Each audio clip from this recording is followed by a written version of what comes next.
Peggy 18.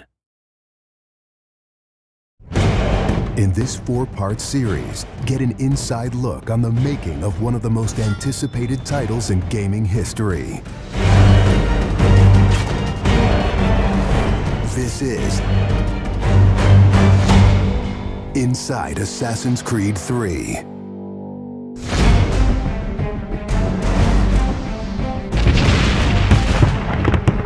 Something we really wanted to emphasize was the sheer brutality of combat in the period. We've all seen the paintings of the revolution, and death is glorified, death is angelic, but it wasn't that way on the battlefield. It was a brutal conflict. It feels that you're constantly going through dynamic fights, and that's not something technically we could do in the past. So it was like a personal challenge on the team to say, no, I think we can do this.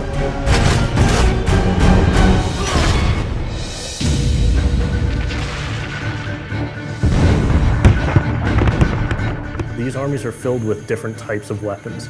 So, you have everything from muskets, you have grenadiers, you have guys with boarding axes. Being shot by a musket would be an awfully painful way to go. The caliber size of the ball was at least 3 or 4 times as large as anything that any modern military is using today. After the muskets were discharged, they would charge with their bayonets. What basically is a giant spear, and he has every intention of running that through you. They would shoot and then they would march, and that hand-to-hand combat was really brutal. And whether it's people using a bayonet affixed on the end of a musket, a small hatchet, this is a kind of killing that is very mano a mano.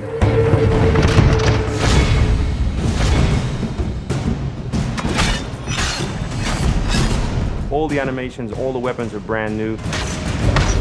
It was interesting to start on a new style of fighting that is much more close and aggressive.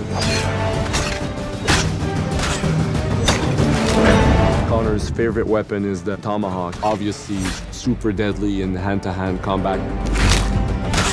Also the bow and arrow. It fits with his native heritage and it's lethal. The rope dart, it's a real accurate Chinese tool that we found the references for that period as well. He can use it from the ground, so he can bring the enemy towards him. It gives him the ability, for example, on a tree, to hang someone from above.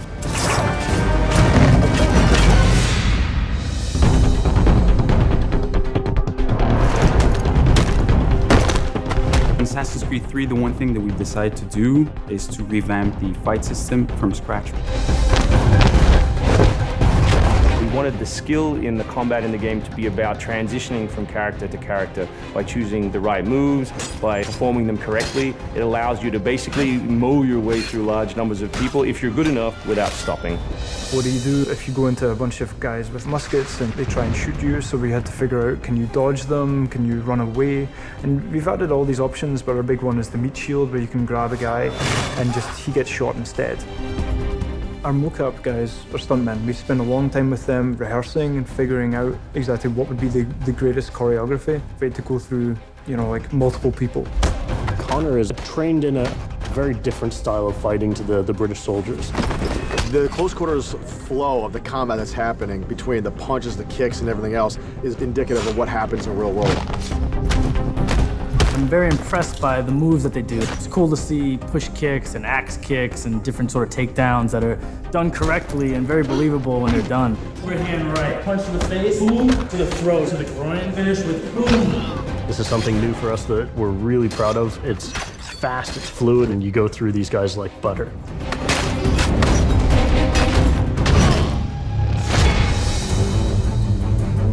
Connor is essentially the first guerrilla fighter. He's someone whose goal is always to move behind enemy lines, to pick off his target, and to escape.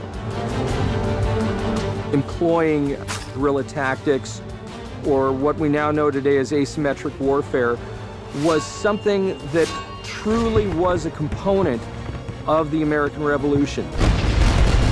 They learned what we would think was guerrilla-style warfare. You sort of hit quickly and then disappear. American tactics were really frowned upon by the British because the Americans did adapt the tactics that were used by the Native Americans from the French and Indian War. The first big battle at Lexington and Concord takes place on a New England town green. And as the soldiers march back to Boston, they are marching along a dirt road lined by stone. You know, it's not the most effective strategy wearing your bright red coat and march through the woods while some farmer's trying to shoot at you. The Americans brought a tactic that they couldn't really cope with. They essentially took it away from the battlefield and they started guerrilla tactics.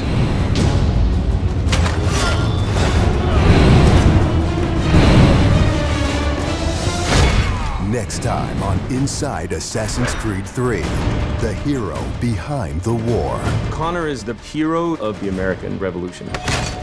He's a bit more like Dirty Harry.